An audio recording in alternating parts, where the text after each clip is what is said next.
नमस्कार. नूतन रेसिपीजमध्ये तुमच्या सर्वांचं खूप खूप मनापासून स्वागत आहे. आणि तुम्हाला सर्वांना नवीन वर्षाच्या म्हणजे 2024 वर्षाच्या हार्दिक हार्दिक शुभेच्छा. हे नवीन वर्ष तुम्हा सर्वांना सुखा समाधानाने आणि भराटीचे जाओ हीच आपली बाप्पाच्या चरणी प्रार्थना आहे. तर आता आपण रेसिपीला सुरुवात करूया. तर आज मी बनवत आहे स्टफ तोरई, म्हणजे हा स्टफ दोडका. ही जी दोडक्याची भाजी आहे ती आपण स्टफ करून बनवणार आहोत आणि खायला खूपच भारी लागते, खूप छान लागते. तुम्ही नक्की एकदा ट्राय करून बघा. तर त्याच्यासाठी ना मी हे 2 दोडकी घेतलेली आहे, म्हणजे तोरई घेतलेली आहे, स्वच्छ धुवून घेतलेली आहे. आणि आता जी वरची जी हे असं ना काट्यासारखं ते आपण काढून घ्यायचं आहे. आणि याची चटणी पण खूप छान लागते फ्रेंड्स. याआधी पण मी दोडक्याची भाजी आणि चटणी त्याची रेसिपी दाखवली आहे. तुम्ही आपल्या चॅनलवर जाऊन नक्कीच इथे चेक करा आणि त्याची डिस्क्रिप्शनमध्ये मी लिंक पण देऊन ठेवेल, तुम्ही नक्की चेक करा. चटणी पण खायला खूपच भारी लागते, खूप छान लागते. हे बघा, जे मीचे काटे काटे असतात ना ते सगळे मी काढून ठेवले आहे. हे आपण साईडला ठेवूया. आणि आता ह्याचे छोटे छोटे असे पीसेस, एकदम पण छोटे नाही, ते याला आपण स्टफ करायचं ना, म्हणजे आपण एवढे एवढे पीसेस करायचे आहेत. हे बघा, हे मी असे पीसेस करून घेतले आहेत. आता आपल्याला हे इथून मधून कट करायचे आहे, म्हणजे आपल्याला जो काही मसाला भरायचा आहे ना तो आपल्याला ह्याच्यामध्ये भरता येईल. आणि हे कोवळे बघून घ्यायचं. जर हे कोवळं असेल ना तर हे तसंच ठेवा. आणि जर तुम्हाला वाटलं का आतला जो गर आहे तो जर जाड आहे, जाड बी आहे, तर तुम्ही थोडासा तो काढून चमच्याने खरवडून काढू शकता. पण मी ही जी तोरई घेतली ना, ह्याची दोडका, तो एकदम कोवळा आहे. एकदम खालपर्यंत आपल्याला कट नाही करायचं आहे. हे बघा, एवढा एवढा आपल्याला जागा ठेवायची आहे भरायला. हे बघा, सगळ्या पीसेसला मी असे कट करून घेतलेले आहे. तुम्ही हे दोडक्याची ऐवजी पडवळ पण घेऊ शकता, त्याची भाजी पण खूप छान लागते. किंवा घोसाळे येतं ना ते पण तुम्ही घेऊ शकता, ते पण तुम्ही स्टफ करू शकता. आता मी हे साईडला ठेवते. आता आपण स्टफिंग करायचं आहे. तर स्टफिंग करण्यासाठी मी हे बाउलमध्ये हे थोडी नायलॉन शेव असते ना, आपण शेवपुरी भेळ करतो, ती नायलॉन शेव घेतलेली आहे. जर तुमच्याकडे नायलॉन शेव नसेल आणि जर तुमच्याकडे फरसाण असेल तर फरसाण पण थोडंसं मिक्सरमध्ये क्रश करून तुम्ही घेऊ शकता. किंवा जर तुमच्याकडे काहीच नसेल, नायलॉन शेव किंवा फरसाण नसेल, तर तुम्ही काय करा, अर्धा कप तुम्ही बेसन घ्या, त्याला ड्राय रोस्ट करा आणि ते तुम्ही ह्याच्यामध्ये वापरू शकता. पण जर फरसाण किंवा असं शेव असेल ना तर त्या खाण्यामध्ये त्याचा टेस्ट येतो ना, तो जाम भारी लागतो. आता हे 2 ते 3 चमचे मी म्हणजे रोस्टेड पीनट पावडर आहे ते घेतलेलं आहे. एकदम फाईन पावडर पण नाही केली आहे, थोडासा मी असं क्रश केलेला आहे. खाताना दाताखाली असे हे जे दाणे येतात ना भारी लागतात. तीळ घेतलेले आहे. थंडी आहे म्हणजे आपण तिळाचा भरपूर वापर करायचा. हे मी कोथिंबीर ॲड केलेली आहे. आता आपण मसाल्यामध्ये आपण ॲड करायचं आहे थोडीशी हळद, लाल मसाला पावडर, रेड चिली पावडर.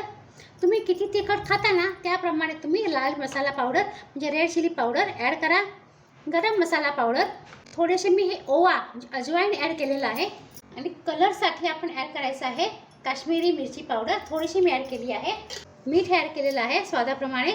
1 चमचा आपण तेल ॲड करूया. 1 ते 2 चमचे तेल ॲड केलेलं आहे. छान आता आपण असं मिक्स करून घ्यायचं आहे. तुम्ही मिक्सरमध्ये पण वाटून घेऊ शकता, फाईन पावडरसारखं करून घेऊ शकता. पण असं मी अख्खंच ठेवलेलं आहे कारण खातानाचे दाताखाली येतं, त्याचा टेस्ट खूपच छान लागतो. तुम्ही याच्यामध्ये आमचूर पावडर वगैरे ॲड करू शकता. जर तुम्हाला हलकासा आंबटसर टेस्ट हवा असेल ना तर ह्याच्यामध्ये आमचूर पावडर किंवा लिंबाचा रस ते पण ॲड करू शकता. आता आपण ह्याच्यामध्ये भरायचं आहे स्टफिंग.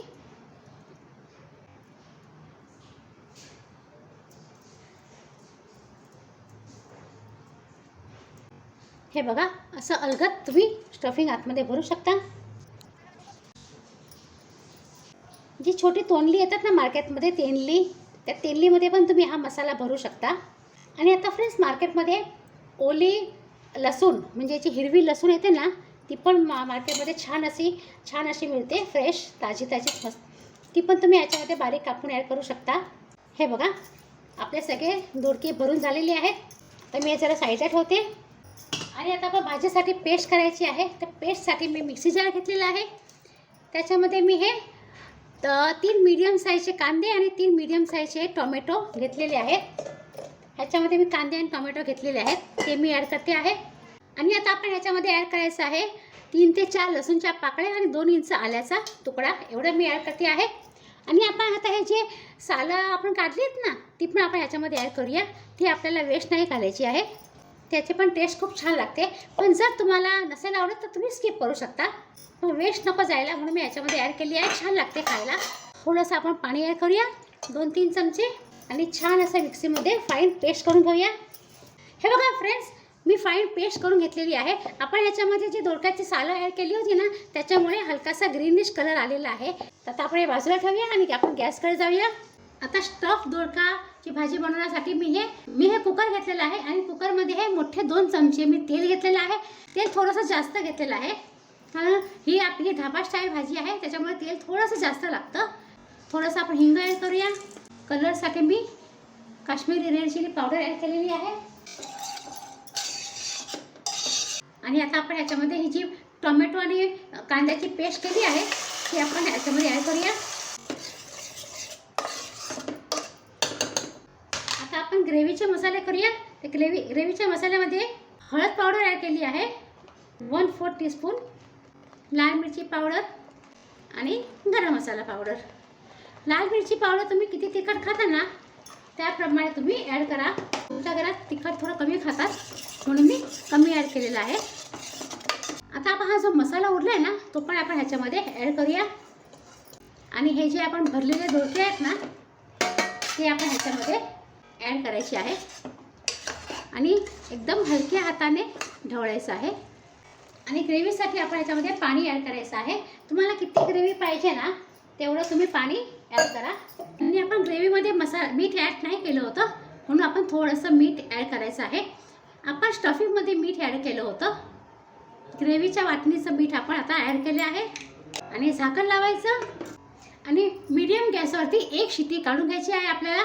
तर फ्रेंड्स हे बघा 2 शिट्या मीडियम गॅसवरती काढल्यावर मी गॅस बंद केला. कुकर थंड झालेला आहे. आपण कुकर उघडून बघूया. हे बघा मी तुम्हाला जवळून भाजी दाखवते. हे बघा किती छान अशी भाजी झालेली आहे. हे बघा किती मस्त भाजी झालेली आहे आणि तरी पण बघा किती छान आलेली आहे. सुगंध पण भाजीचा एवढा सुंदर येतो आहे. हे बघा आपण थोडीशी कोथिंबीर ॲड करूया भाजीमध्ये.